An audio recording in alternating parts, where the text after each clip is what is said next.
every single time. Different person, same story, same pain, same ending. And you keep asking yourself, why me? Why does this keep happening? Here's the answer nobody ever gave you.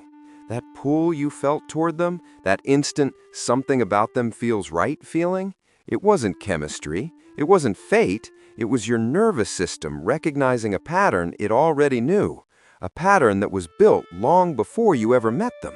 And until you understand that, the cycle doesn't stop. Today, we're going to change that. Today, we're going to talk about why you keep attracting the wrong people. Not to shame you, not to put the blame on you, but to show you exactly what's happening. Because the moment you understand it, you stop being a victim of the pattern, and you start becoming someone who can actually break it. So let's get to it.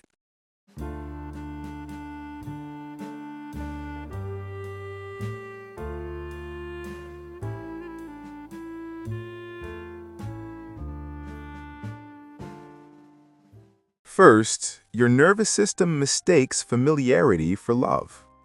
Here's something that most people were never taught about themselves, and it changes everything once you understand it. Your nervous system doesn't search for what's good for you. It doesn't search for what's healthy or safe or kind. Your nervous system searches for what it already knows. It searches for what feels familiar. Think about where you grew up.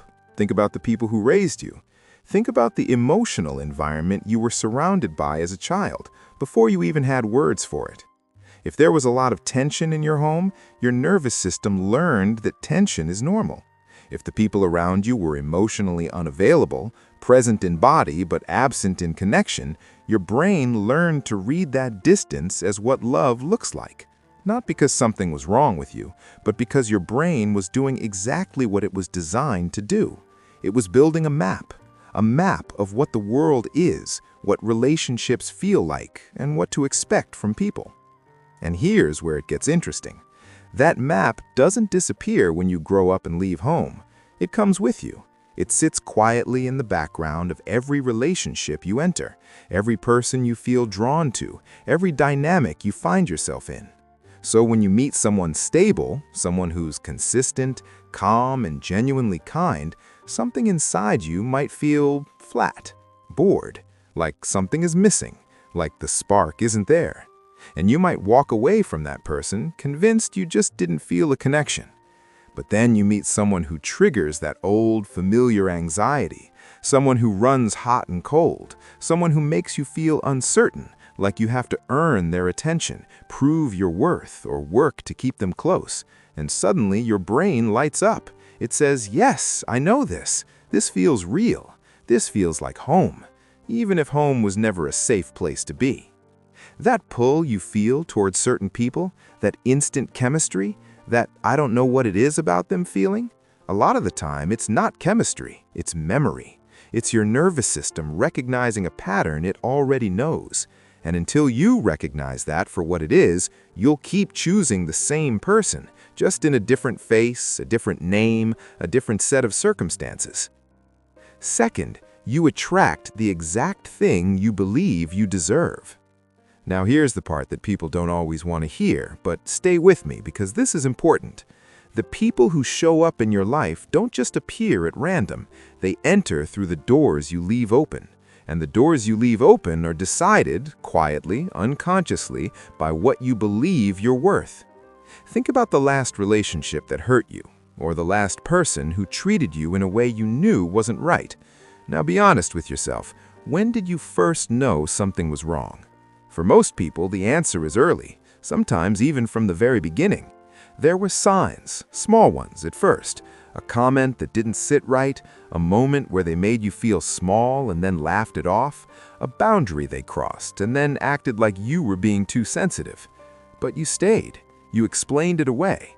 You told yourself it wasn't a big deal, that they were just having a bad day, that it would get better, that if you were just more patient, more understanding, more loving, they would finally show you the version of them you believed was hiding underneath. And here's what that tells us. Not about them, but about you. Somewhere inside, there was a quiet voice saying, this is what I get. This is what I can expect. Maybe even, "This is what I deserve." That's not weakness, that's a belief system. One that was probably built long before this relationship, long before this person, built from experiences and messages you received when you were too young to question them. And when you operate from that belief, even without knowing it, you don't just attract the wrong people, you hold the door open for them. You excuse their behavior. You shrink yourself to make them comfortable. You fight for them, even when they are hurting you, because some part of you has decided that this is the deal. This is what love costs. The hard truth is, people who treat you well can only stay as long as you believe you're worth being treated well. If that belief isn't there, you will find a way to push them away, to sabotage it, or to simply not see them as an option in the first place. Not because you're self-destructive, but because the story you carry about yourself is still the loudest voice in the room. Third, you're drawn to potentials, not reality. There's one more pattern I want to talk about because it shows up in so many people who keep finding themselves in the wrong relationships. And it's this: falling in love with potential. Not the person standing in front of you, the person you believe they could become. You see the pain behind their eyes and you want to heal it. You see the talent they're sitting on and you want to unlock it. You see the version of them that's buried under all the damage, and you think, if I just love them enough, if I just stay long enough, if I just believe in them hard enough, they'll become that person. And then all of this will have been worth it. So you stay through the moments that hurt. You explain away the behavior that scares you. You keep investing more time, more energy, more of yourself, because leaving feels like giving up on someone who just needed one more chance, one more act of love, one more reason to stay. But here's what nobody tells you. You cannot love someone into becoming who they haven't chosen to be. Growth is a decision. Healing is a decision. Change is a decision. And it is only ever made by the person who needs to make it, not by the person loving them from the outside. And the deeper question worth asking is, why are you drawn to people who need saving in the first place? People who are pulled toward potential are often people who were taught somewhere along the way that love is not given freely, that it has to be earned, that it requires work, sacrifice, and proving yourself.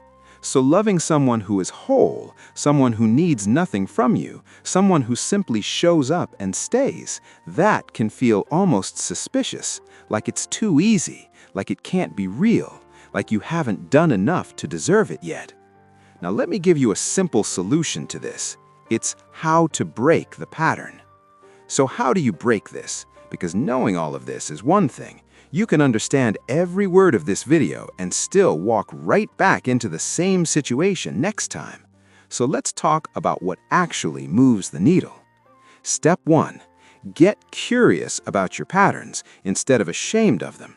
The next time you feel that pull towards someone, pause and ask yourself, what does this remind me of? Where have I felt this exact feeling before?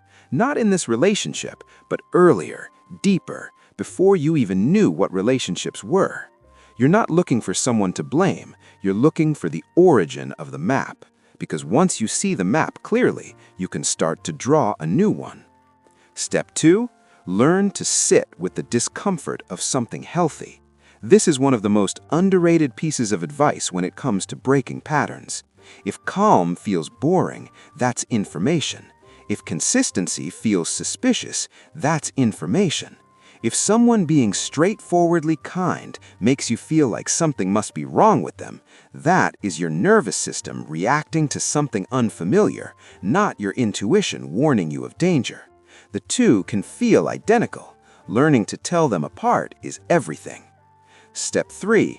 Raise your floor, not just your standards. Most people focus on what they want in a person, the qualities, the traits, the checklist. But the more important work is deciding what you will no longer accept. Your floor is the baseline, the non-negotiables, the line you do not let anyone cross, not because you're rigid or closed off, but because you've decided, quietly and firmly, that you are no longer available for certain kinds of pain. Standards are about what you're hoping for. The floor is about what you will not tolerate. Most people have high standards and a floor so low that almost anyone can walk through. And step 4, and this one is the most important, start building a relationship with yourself that doesn't depend on someone else to feel complete. Because here's what nobody says out loud. A lot of us are drawn to the wrong people because we are uncomfortable with our own company. We'd rather be in something painful than be alone with ourselves. And so we accept less than we deserve, because at least it fills the space. When you genuinely enjoy who you are, when you feel whole without someone else completing you, the wrong people stop being appealing. Not because you've built walls, but because you no longer need what they're offering. You are not cursed. You are not broken. You don't just have bad taste in people. You are someone who learned certain patterns a long time ago, in an environment you didn't choose, from people who were probably doing the best they could with what they had. Those patterns made sense once. They were survival. But survival tools don't always make good relationship tools. And the fact that you're here, watching this, asking these questions, that already means something. Most people never get this far. The wrong people don't find you because you're unlucky. They find you because something in you was still open to them.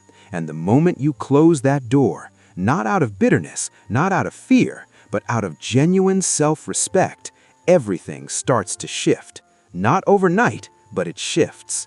And that's the truth nobody taught you. If this made you see yourself differently, you're already ahead of most people. Subscribe, because next week goes deeper. I'll see you there.